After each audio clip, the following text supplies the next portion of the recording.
Біз бүгін Байбота Серікбайұлы Қошымноғайдың туындыларын ұсынғалы отырмыз.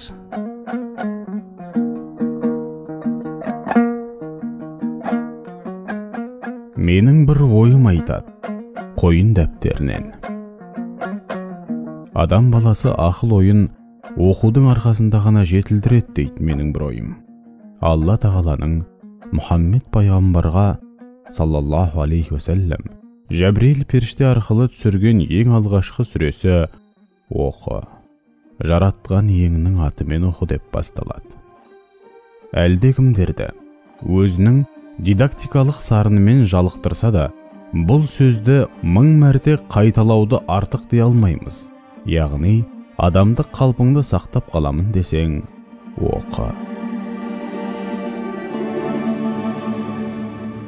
Тегінде халықтың бірлігін сақтау, ел ішінде тастай түйілген ынтымақ орнату қараның емес, ханның қолында дейді менің бір ойым. Қазақты бірлігі жоқ, бейшара деп кінәлау оңай, оған кім жазықты екенін жазбай танитын көз керек.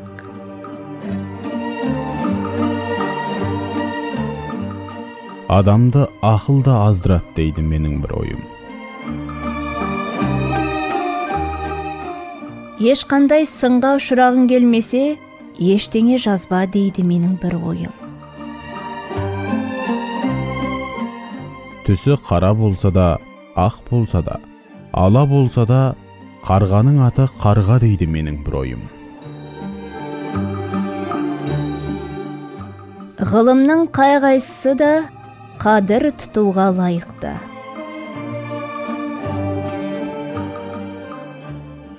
Одиссеяда Әзәзіл әйел Цирцея Одиссейге Тринакрия аралындағы көкорай шалғында Гелиостың 7 табын өгізі, 7 отар қойы жайылып жататынын айтатыны бар.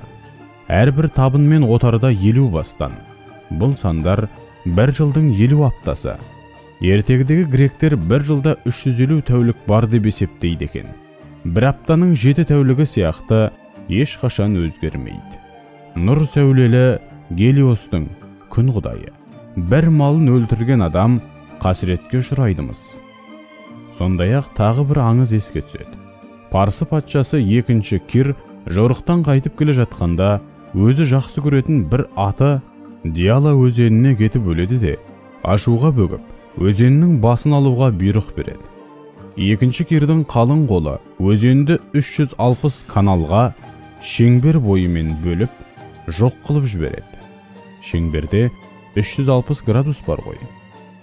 Бұл аңыздардың ғылымға қатысы бар дейді менің бір ойым.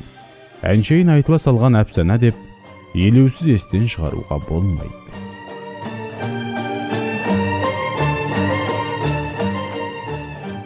Жаңа ескінің негізінде жаратылады дейді менің бір ойым.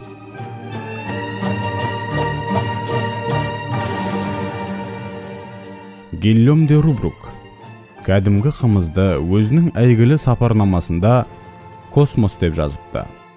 Бұл күнде байқоңыр, қымыз, космос, үштағаны ұлтымыздың рәміздері секілді ұғымдарымен ұштасып кеткен. Өзіміздің ағамыз Абдулхамид Мархабаевтың ғарыштағы қымыз атты фантастикалық шығармасы да еске түсіп отыр дейді менің бір ойым.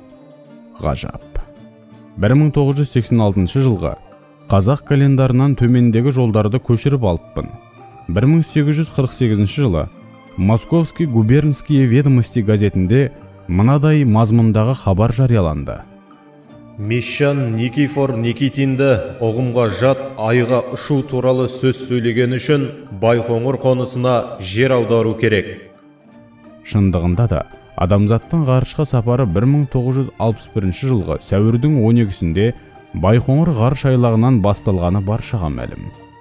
Мұндай сәйкестіктер кездейсоқ деп қарауға бола ма? Кейде есіңнен тандырады. Әдеп әдеттен бастау алады. Ишарамен айтқанды алғыр адам ғана ұғады дейді менің бір ойым.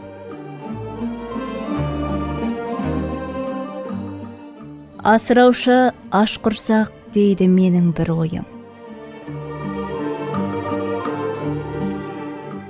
әйгілі қазақ вальсі мен бұлбұл секілді ғажап әндерді дүниеге әкелген Латыф Хамиди қазақ музыкасы өнерін биік бір белеске көтерген санаулы тұлғалардың бірінен саналады дейді менің бір ойым. Ол қазақ операсының қалыптасуына да өлшеусіз үлес қосты. Академиялық опера және балет театрындағы Абай операсының тұсаукесерінен соң белгілі өнер қайраткері Наталья Цац, операның ақы иелері, композиторлар, Қазақ КСР халық әртісі Ахмет Жұбанов пен Қазақ КСРіне еңбек сіңірген әртіс Латыф Хамиди Қазақстанның музыка мәдениетінің өскендігін іс жүзінде дәлелдеп шықты. Олардың шығармасы ұлттық колоритке бай, қазіргі мәдениетті музыка тілімен сөйлейді, һәм тыңдаушылардың қай ұлт екеніне қарамастан бауыра болады деп ағынан жарылды. Тірі жүрсең қартаясың.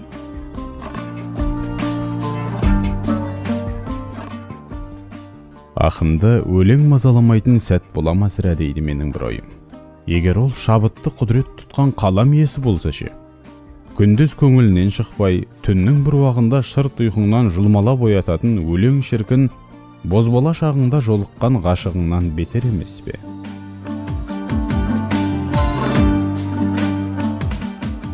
Тұтастай бақытты ғұмыр болмайды, бақытты сәттер ғана бар дейді менің бір ойым.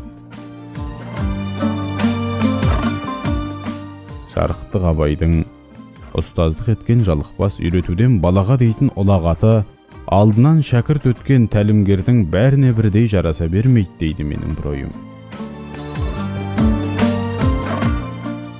Ұстаздың қадірін ұғу қиын. Өзге жұрт зиялыларының жазбаларын оқи отырып, өз халқың туралы ойламасқа әддің жоқ. 1872-1885 жылдары Ресейде қызмет атқарған итальян дирижері Энрико Модесто Бевиняни белгілі өнер қайраткері Савва Иванович Мамонтовқа жолдаған бір хатында: сіздердің ресейлеріңізде аса талантты жастар көп, бірақ оларды лайықты бағаламайды деп жазыпты. Бевинянидің бұл сөзін қазақ халқына да қарата айтуға әбден болады дейді менің бір ойым. Өнер адамдарын өлтіріп алып, жоқтауға дағдыланған байғұс қазақ көз алдында жаутаңкөз болып жүрген талай таланттарын танымай келеді емес пе? Солар жайлы білгің келсе, ортасына кіріп көр. Солар жүрген соқпағы жолмен дәтің барса жүріп көр. Ерте туып еш заманның маңдайына сыймаған, қайран біздің қасиеттай қаранардай жігіттер.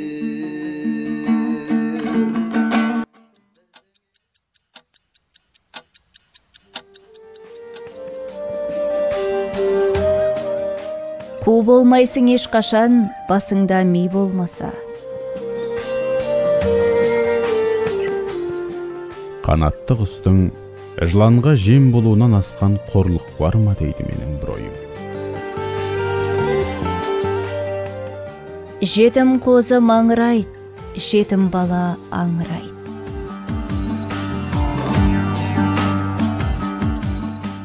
Олақтың жібі оратылып қалады дейді менің бір ойым. Екі сөйлеме, екшеп сөйле.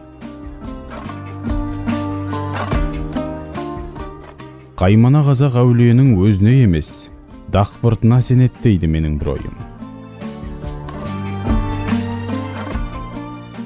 Оқымыстының бәрі бірдей ғалым болмайды дейді менің бір ойым. Ақыл қалғыса, адам адасады. Өкіргенмен өкінішің бітпейді дейді менің бір ойым. ит жетектегеннің бәрі бірдей, шекараш емес дейді менің бір ойым. Еліміз тәуелсіздікке қол жеткізіп, көк байрағымызды көкке шалқытқалы, әлемнің әр түкпіріне тарыдай шашылған бауырларымыз бір тудың астына жиылып, қайта табыса бастады. Осы кезде үстем империялардың қол астында бір-бірінен ажырап, бөлек-бөлек өмір сүріп келген бір халықтың тілінде жергілікті ерекшеліктер, жөн жоралғысында әжептәуір айырмашылықтар пайда бола бастағанын байқап отырмыз. Ұлтымыздың тұтастығына сына боп қағылып, келешегі үшін кедергі келтіретін бұндай айырмашылықтар болашақта бірте-бірте жойылуы тиіс дейді менің бір ойым. Әзірге ол әуелі ғылымның нысанасына алынып, мұқият зерттеле түсуі қажет.